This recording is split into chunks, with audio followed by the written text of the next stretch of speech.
Okay, may buntag tibuok Mati City, Davao Oriental. So kini ang ato ang product no, King Joy Ice Fruta, ang pinakalami nga ice candy. Dara, dagan ta available flavors karon mga bay. So atay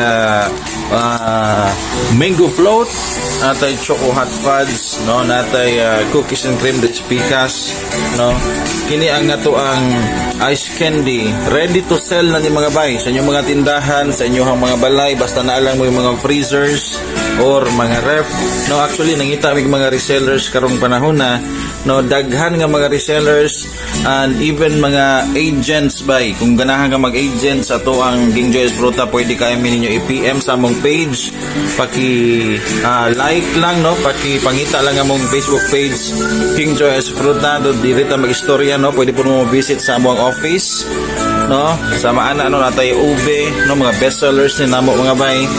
And sa mga interesado nga mo income sa ilahang tindahan, ready to sell na ni mga bay. So dili na mo maghimo, so quality ang atong product.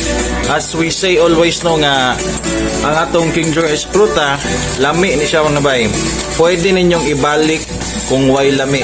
Mao na mo challenge sa inyo ha.